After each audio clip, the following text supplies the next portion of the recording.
Assalamualaikum warahmatullahi wabarakatuh. Kami dari kelas 103 kelompok 1 SMA Negeri 1 Bengkalis ingin melaksanakan tugas wawancara mata pelajaran proyek guru pembimbing Bu Juli Susmanti.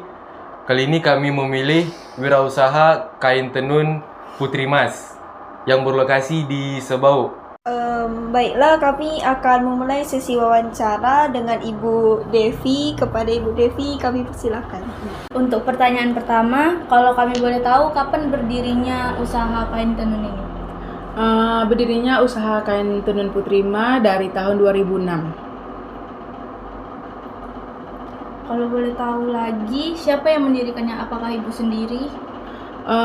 Tenun Putri Ma berdiri berdasarkan berawal dari minat, yang mana saya sendiri berminat dan rasa penasaran mengapa sehelai benang bisa menjadi kain, dan saya bertekad untuk kursus menenun. Karena banyaknya permintaan dan karena cintanya saya kepada kain tenun, sehingga saya bisa membuka lapangan kerja seperti sekarang ini. Memilih untuk berjualan kain tenun. Alasan saya memilih membuka usaha kain tenun karena saya sendiri ibu rumah tangga. Saya berkewajiban untuk mendidik anak dan berkewajiban untuk mengurus suami.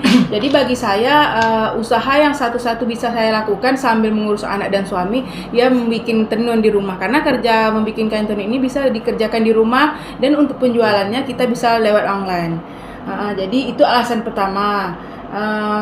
Dan alasan keduanya, mengapa saya memilih membuka usaha kain tenun, kita bisa menggait anak-anak yang masih sekolah untuk bekerja membuat kain tenun, karena kain tenun bisa bekerja dibagi waktunya, bisa siang hari, bisa pagi hari.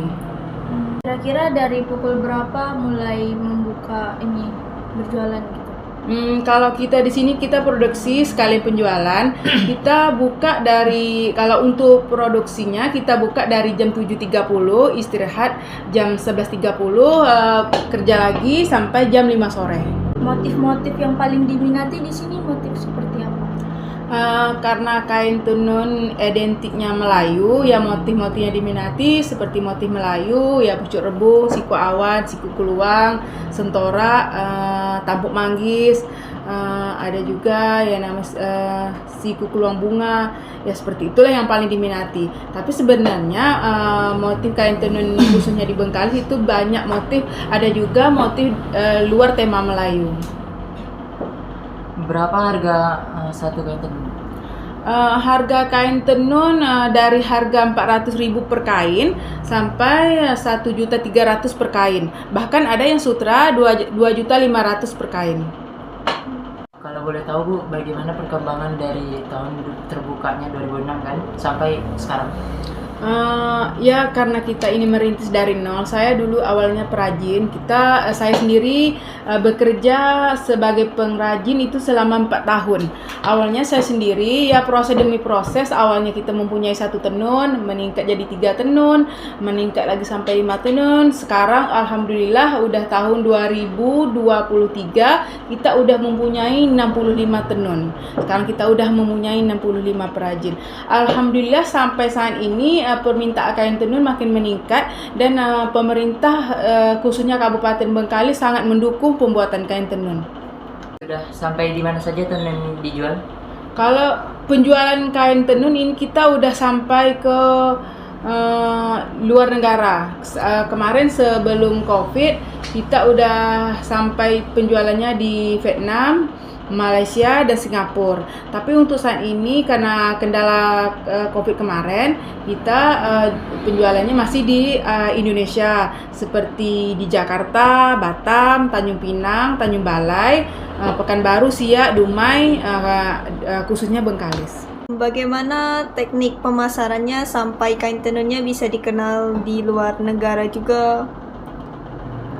Ya, untuk penjualan kain tenun kita awalnya di tahun 2007 kita masih penjualan lewat manual gitu. Awalnya saya akui orang kenal Tenun Putri Imas itu dari mulut ke mulut. Orang belanja di Tenun Putri Imas merasa puas, merasa senang, orang itu promosi ke kawan, ke keluarga gitu untuk awalnya.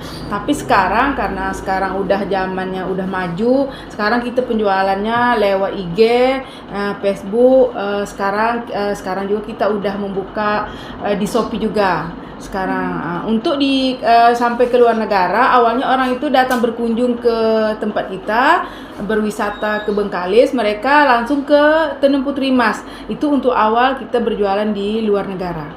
Ibu, terima kasih atas waktunya karena telah mau menjawab pertanyaan kami dan sudah mau berbagi tentang pengalaman Ibu selama ini.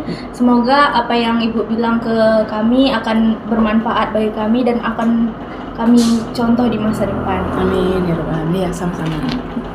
Dari hasil wawancara kelompok kami, lebih dan kurang mohon maaf. Assalamualaikum warahmatullahi wabarakatuh.